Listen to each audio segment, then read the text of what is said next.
జన విజ్ఞాన వేదిక ఆధ్వర్యంలో మండల కేంద్రమైన సిద్ధవటం జిల్లా పరిషత్ ఉన్నత పాఠశాలలో మంగళవారం మండల స్థాయి చెకుముకి సైన్స్ ప్రతిభా పరీక్షలు ఉత్సాహంగా నిర్వహించబడ్డాయి. మండలంలోని పలు పాఠశాలల నుండి విద్యార్థులు పాల్గొని తమ ప్రతిభను చాటుకున్నారు. ఈ సందర్భంగా జన విజ్ఞాన వేదిక జిల్లా అధ్యక్షులు సమీర్ భాషా మాట్లాడుతూ చెకుముకి పరీక్షలు విద్యార్థుల్లో శాస్త్రీయ ఆలోచనలను పెంచుతాయని, ప్రతి విద్యార్థి ప్రశ్నించే ధోరణి పెంచుకోవాలి, అదే నిజమైన విజ్ఞానం అన్నారు. జన విజ్ఞాన వేదిక శాస్త్రీయ సమాజ ఏర్పాటు కోసం నిరంతరం వైవిధ్యభరిత కార్యక్రమాలు నిర్వహిస్తూ ప్రజల మూఢ విశ్వాసాలను దూరం చేస్తుందని తెలిపారు. నేను జన విజ్ఞాన వేదిక జిల్లా అధ్యక్షుని సమీర్ భాషా ఈరోజు జన విజ్ఞాన వేదిక ఆధ్వర్యంలో మండల స్థాయి చెకుముకి టాలెంట్ టెస్ట్ను జిల్లా అంతటా నిర్వహిస్తున్నాము. జిల్లాలో దాదాపు 400 టీములు పాల్గొంటున్నాయి. అంటే 1200 మంది విద్యార్థులు ఈ చెకుముకి సైన్స్ టాలెంట్ టెస్ట్ను రాస్తున్నారు.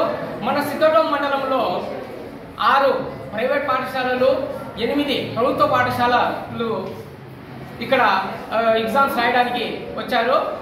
మరి ఇది సైన్స్ టాలెంట్ టెస్ట్ను జన విజ్ఞాన వేదిక పిల్లలలో దాగి ఉన్నటువంటి సృజనాత్మకతను వెలికి తీయడం కోసము, వాళ్ళలో శాస్త్రీయ ఆలోచన దృక్పథాన్ని పెంచడం కోసము ప్రతి సంవత్సరము జన విజ్ఞాన వేదిక ఈ సైన్స్ టాలెంట్ టెస్ట్ను నిర్వహిస్తూ వస్తూ ఉంది.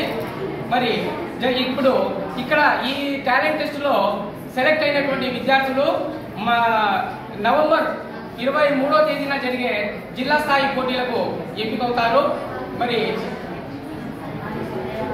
మండలంలో దాదాపు 14 టీములు పాల్గొన్నాయి.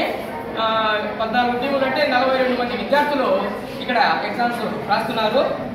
ఈ జన విజ్ఞాన వేదిక అనేది 1988వ సంవత్సరంలో ఫిబ్రవరి 28వ తేదీన జాతీయ సైన్స్ దినోత్సవం సందర్భంగా ఇది ఆవిర్భవించింది. అప్పటి నుంచి ఇప్పటి వరకు పర్యావరణ రంగంలో అయితేనేమి, విద్యా వైద్య రంగంలో అయితేనేమి విశేషంగా కృషి చేస్తూ ఎన్నో మైలురాళ్లను అధిగమించింది. మరి శాస్త్రీయ సమాజ స్థాపన ఏర్పాటు కోసము జన విజ్ఞాన వేదిక విభిన్న కార్యక్రమాలను నిర్వహిస్తూ ప్రజల్లో చైతన్యం కావడానికి విశేష కృషి చేస్తూ ఉంది.